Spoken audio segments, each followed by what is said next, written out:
আমরা একটা গণতান্ত্রিক দেশে একটা পেশাগত সমস্যার সমাধান করার জন্য যা যা করা দরকার বিগত বছরগুলোতে করেছি।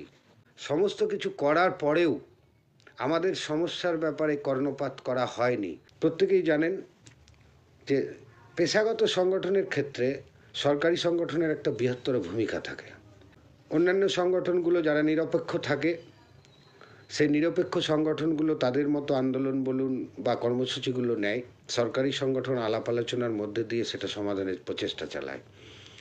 তো আমাদের ক্ষেত্রে এটা ঘটেনি। এখানে কোনো একটা জায়গায় খামতি থেকে গেছে। আমি কারো দোষ দেব না, আমি বলবো না যে তারা তাদের কাজ করেনি। আমি মনে করি তারা তাদের কাজ করতে ব্যর্থ হয়েছে। তারা সঠিক জায়গায় সঠিকভাবে কথাটাকে পৌঁছে দিতে পারেনি। আর তার জন্যই মনে করি আমি ওই 12 তারিখে সবচেয়ে বেশি দায়িত্ব সরকারি সংগঠনের। সরকারি সংগঠনের যিনি কর্ণধার, সভাপতি যিনি মহিদুল ইসলাম সাহেব, আমি ওনাকেও অনুরোধ করব, আপনি আসুন, 12 তারিখে আসুন। আপনি এসে আমাদের সঙ্গে আমাদের আবেদনে আমাদের সঙ্গে এই আবেদনে আপনিও সাড়া দিন, আপনিও আবেদন জানান। তার কারণ আপনারও দায়িত্ব একটা বৃহত্তর। আপনি সরকারি সংগঠনের সভাপতি, আপনার দিকেই মুখ তুলে তাকিয়ে আছে 44,000 পরিবার। আপনি বলেছিলেন যে আপনার আন্দোলন লড়াইয়ের ফলেই 3% এবং 3 লাখ টাকার ইনক্রিমেন্ট হয়েছিল আমাদের।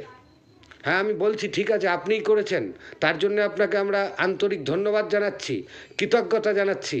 তাই 12 তারিখে আপনি আসুন, কারণ আপনি নিজে ভালো উপলব্ধি করেন, যদিও আপনার আর্থিক সমস্যা নেই, কারণ আপনার যা যা ডেভেলপমেন্ট হওয়ার সেগুলো হচ্ছে ধারাবাহিকভাবে, কিন্তু আপনি যাদের দায়িত্ব নিয়েছেন তারা কিন্তু ভালো নেই।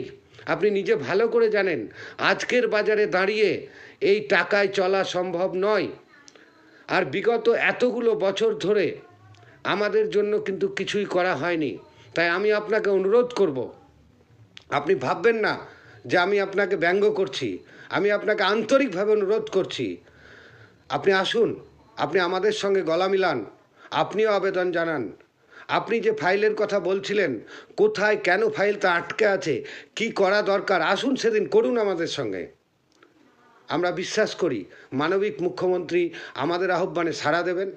এবং আমি এই রাজ্যের অন্যান্য যারা হয়তো সেদিন মিটিংয়ে ডাক পাননি, কারণ অনেকে বিভ্রান্তি ছড়াচ্ছেন সোশ্যাল মিডিয়ায় হয়তো যে একে কেন ডাকা হয়নি, তাকে কেন ডাকা হয়নি, আমি প্রত্যেককে বলবো, আমি আমার এই লাইভ থেকেই বলবো, কারণ ওই কর্মসূচির দিনে আমরাও একটা মানে একজন হিসেবে যাব, আপনিও আসুন একজন হিসেবে, সকলেই আসুন যদি আপনি আপনার নিজেকে বঞ্চিত মনে করেন। আজকে সকলের চাহিদাকে মাথায় রেখে আমরা একত্রিত হতে পেরেছি, এটা অত্যন্ত খুব ভালো খবর। এবং এই খবরটাকে একটা ইতিবাচক ভূমিকায় নিজে থেকে নিয়ে যাওয়ার প্রয়োজন, যদি আমরা মনে করি নিয়ে যাওয়া দরকার, নিয়ে যাওয়ার যে রাস্তা সেটা যদি আমাদেরকে বের করতে হয়, তাহলে আমাদের সেদিন উপস্থিত হতে হবে। আপনারা অনেকেই অনেক রকম সমস্যার কথা বলবেন, বিশেষ করে আমি জানি ওই দিন রমজান মাস শুরু হচ্ছে, সেদিন থেকে এই রোজা শুরু হবে। আমাদের মধ্যে একটা বড় অংশ আছে যারা রোজা রাখেন, তথাপি আমি অনুরোধ করব আপনারা সকলেই সেদিন আসুন। আমাদের অভিভাবক, আমাদের কর্তৃপক্ষ, আমাদের মাননীয় মুখ্যমন্ত্রীর কাছে আমরা আমাদের পরিস্থিতিটাকে তুলে ধরি।